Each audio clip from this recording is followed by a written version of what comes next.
જય સ્વામિનારાયણ. આપણે શીખીએ છીએ પ્રકરણ 9 અડધું અને પા. હવે એમાં જે બધી આકૃતિઓ છે એના અડધા હિસ્સામાં, 1/4 હિસ્સામાં એમાં તમને ટપકા કરવાના, લીટી કરવાના કીધા તો તમને એમાં સમજાઈ ગયું કે આકૃતિના જેટલા ભાગ હોય એમાંથી ઉપરની જે સંખ્યા હોય અપૂર્ણાંકની એને તમારે એટલા ભાગને આચ્છાદિત કરી દેવાનું, એટલે કે ટપકા કરો, રંગ કરો કે કલર પૂરો કંઈ પણ. બરાબર, એ વસ્તુ ક્લિયર થઈ ગઈ.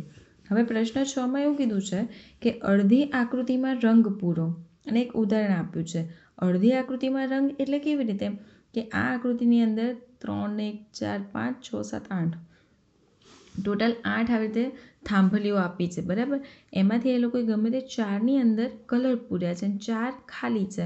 એટલે અડધી આકૃતિમાં રંગ પૂરાનો મતલબ શું કે તે ગણતરી કરીને અડધા હિસ્સામાં કરવાનું. બરાબર, એવું નહીં કે આ જે આકૃતિ છે એને હું અહીંયા લીટી દોરીને અડધામાં રંગ પૂરું, અડધી ખાલી રાખું. ના, અડધું એવું નહીં. અડધું એટલે જેટલી આકૃતિ છે એના હિસ્સા કરવાના. બરાબર, તો હવે હું આ જોઉં કે આની અંદર 1, 2, 3, 4, 5, 6 6 દુ 12 6 18 ટોટલ રાઉન્ડ આપ્યા છે.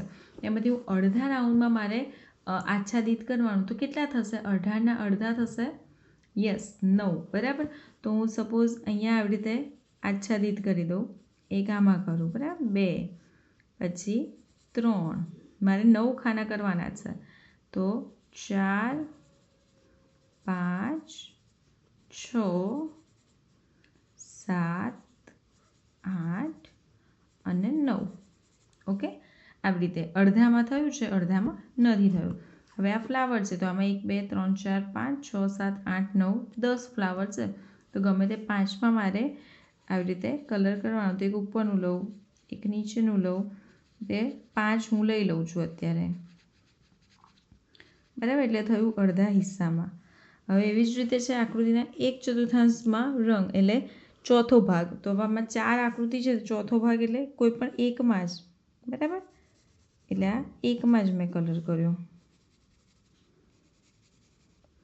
પછી આ બાજુ કેરી છે, પત્તીની ડિઝાઇન છે, 8 છે, તો એમાં ગમે તે 2માં તમારે કરી દેવાનું, એટલે એનો ચોથો ભાગ થઈ જાય. કોઈ પણ 2 તમે લઈ શકો છો. પછી એની નીચે 4 બોક્સ છે, તો એમાંથી ગમે તે એકમાં આચ્છાદિત કરી દો એટલે ચોથો ભાગ થઈ જાય. બરાબર, ક્લિયર? હવે પાછળ જોઈએ પ્રશ્ન 8. હવે પ્રશ્ન 8માં એવું કહે છે કે આકૃતિના 2 સરખા ભાગ કરો. એટલે ધારો કે આ પંખી છે, તો પંખીને આપણે આવી રીતે લાઈન બનાવીએ તો એના 2 એક્ઝેક્ટ સરખા ભાગ થઈ જાય. બરાબર, સ્કેલથી રીતે લાઈન બનાવી દેવાની. તો એવી રીતે આ બધા જ ચિત્રોને તમારે તમારી જાતે વિચારીને અડધા કરવાના. બરાબર, કેવી કે આ લાઈન બનાવો તો ચિત્ર એક્ઝેક્ટ વચ્ચેથી અડધું થાય. હવે આ પંખીને ઊભી લાઈન કરું ને તો જ અડધું થાય. હું આડું કરું તો અડધું કહેવાય ના કહેવાય. તમારે વિચારીને આ હોમવર્કમાં કરવાનું છે. પ્રશ્ન 9, એમાં પણ આ ચિત્ર આપ્યું છે, તો આવી રીતે છે કે એનું બાકીનું આમ અડધું ચિત્ર હોય એ તમારે જાતે આવી રીતે બનાવવાનું. બરાબર, એ તમારે તમારી જાતે બનાવવાનું. એટલે આ પ્રશ્ન 8 અને 9 બંને તમારે જાતે હોમવર્કમાં કરવાનું છે. હવે આપણે જોઈએ છે પ્રશ્ન 10, જોડકા જોડો. આમાં શું કહે છે તો કે જો આમાં એક આકૃતિના 4 ખાના, તો એને અડધો ભાગ કહેવાય તો 1/2 લખી શકાય. બરાબર, 2/4 પણ લખાય. બંને સાચું છે. હવે આમાં શું છે, 4 ખાનામાં 1 ખાનું ભરેલું. બરાબર, તો શું કહેવાશે?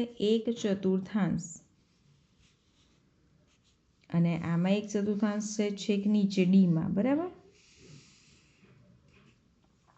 હવે 4 ખાના 4 ભરેલા, તો એને 3/4 કહેવાય કે પૂરું કહેવાય? પૂરું કહેવાય. બરાબર, કે હા આખું પેક છે.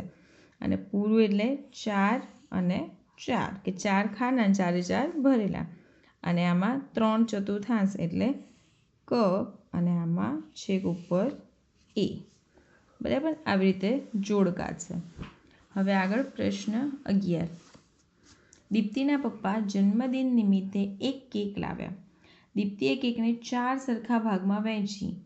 હવે તેના ભાઈ તેના માટે હવે 4 ભાગ કર્યા, કયા કયા?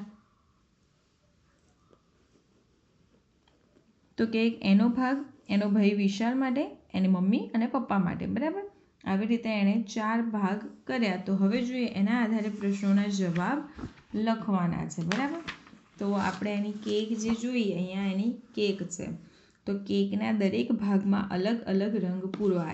આકૃતિ એની અંદર આ વસ્તુ કરવાની કે આ પપ્પાનો ભાગ, મમ્મીનો, દીપ્તિનો અને વિશાલનો. બરાબર, તો આમાં આપણે અલગ અલગ કલર પણ કરી શકીએ અથવા અલગ અલગ ડિઝાઇન પણ કરી શકીએ. જેમ કે પપ્પાનો ભાગ છે તેમાં આ રીતે આખું ભરી દઈશ. બરાબર, પછી વિશાલનો ભાગ છે તો એમાં આપણે ડોટ કરી દઈએ.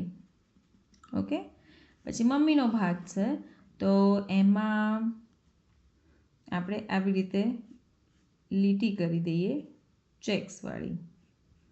બરાબર, અને દીપ્તિનો હિસ્સો છે તો દીપ્તિના હિસ્સામાં આપણે આવી ડિઝાઇન કરીએ ચોકડીવાળી. એટલે ચારેયના હિસ્સા આપણને ખબર પડી જશે. બરાબર, હવે આકૃતિમાં આપણે રંગ પૂરેલા. એક પહેલો પ્રશ્ન જવાબ પતી ગયો. હવે નંબર 2, દરેકને કેકનો કેટલો ભાગ મળશે? કેકના 4 સરખા ભાગ છે તો દરેકને કેટલા કેટલા ટુકડા મળશે? એક એક જ. તો દરેકને કેટલો ભાગ મળશે? એક ભાગ મળશે, મતલબ 1/4 ભાગ મળશે, એટલે કે ચોથો ભાગ પણ કહેવાય. બરાબર, તો અહીંયા આવશે 1/4 ભાગ બરાબર ચોથો ભાગ મળશે. બરાબર, હવે મમ્મીએ એના ભાગની કેક દીપ્તિને આપી દીધી, તો હવે દીપ્તિને મળતા કેકના કુલ ભાગમાં રંગ પૂરો. બરાબર, મમ્મીને જે મળતું હતું એ બધું એણે દીપ્તિને આપી દીધું. તો હવે આકૃતિ બીમાં આપણે જોવાનું છે કે દીપ્તિને કેટલું કેટલું મળશે. તો દીપ્તિને આ ચેક્સવાળી કેક પણ મળશે, એની મમ્મીની અને એની ખુદની ચોકડીવાળી પણ મળશે. બરાબર, તો હવે કેકનો કેટલો હિસ્સો એને મળ્યો? તો અહીંયા કેકની 2/4 ભાગ કહેતા કે 1/2, અડધો ભાગ કેકનો દીપ્તિને મળી ગયો. બરાબર, હવે આગળ એ ઉપરાંત વિશાલને મળેલા ભાગમાં અલગ રંગ પૂરો. તો વિશાલને આપણે ડોટ કરીને દર્શાવ્યું છે. બરાબર, તો અહીંયા લખીએ વિશાલ બરાબર 1/4 ભાગ કેક. હવે દીપ્તિ અને વિશાલને મળીને કેટલી કેક મળી અને એમાં મળેલા ભાગમાં રંગ પૂરો. તો વિશાલની ડોટવાળી, દીપ્તિની ક્રોસવાળી અને દીપ્તિને એની મમ્મીનો મળ્યો એ હિસ્સો ચેક્સવાળો. બરાબર, ત્રણેયનું આપણે લખવાનું છે, એટલે અહીં લખીશું કુલ 3/4 ભાગ કેક બંનેની થઈને. ઓકે, આવી રીતે. બરાબર, સમજાય છે? એકદમ સિમ્પલ જ છે ગણતરી. કેકના એક એક હિસ્સા છે, એક આપો તો 2 થાય. બરાબર, એટલે 2/4 કહેવાય અથવા તો કેકનો અડધો ભાગ પણ કહી શકાય એવી રીતે. બરાબર, હવે આગળ 1 લીટર દૂધને નીચે આપેલી 4 બોટલમાં સરખે ભાગે વહેંચતા દરેક બોટલમાં કેટલું દૂધ આવે તે લખો અને બોટલમાં ભરેલ દૂધની સપાટી પેન્સિલથી રેખાંકિત કરો. હવે આ 1 લીટરની બોટલ, બરાબર, આ આખી ભરી છે. હવે આમાંથી આ ચારેયમાં આપણે થોડુંક થોડુંક રેડવાનું, મતલબ સરખા ભાગે વહેંચવાનું છે.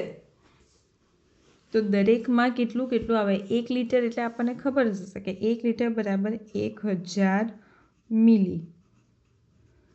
બરાબર, હવે 1000 મિલી છે એને આપણે 4 ભાગ કરીએ. 1000 ભાગ્યા 4 કરો તો જવાબ આવે 250, 250 ml. તો દરેક બોટલમાં આપણે 250 ml દૂધ ભરવાનું. બરાબર, તો 250 ml ક્યાં થાય? તો હવે જો આ આખી બોટલ 1 લીટરની છે, સપોઝ એને આપણે વચ્ચેથી ભાગ કરીએ તો એ કેટલા થશે? 500 ml થશે.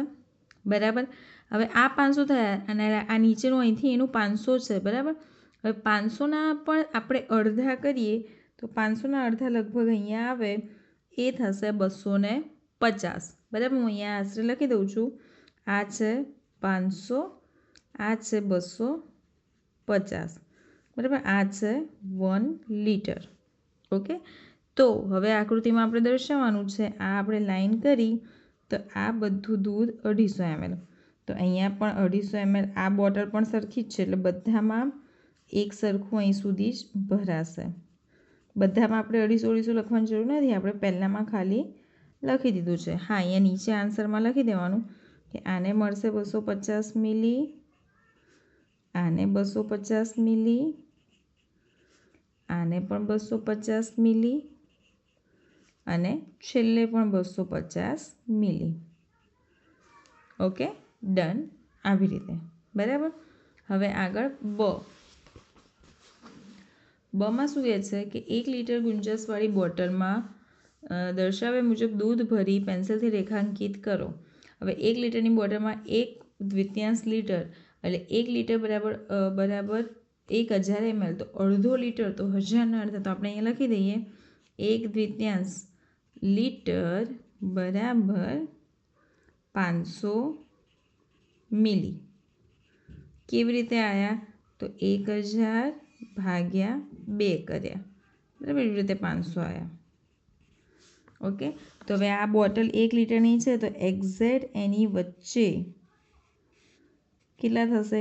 1/2 લીટર થશે, બરાબર. હવે 3/4 દર્શાવવાનું છે. 3/4 કેવી રીતે થશે? તો 1 લીટર બરાબર 1000 મિલી.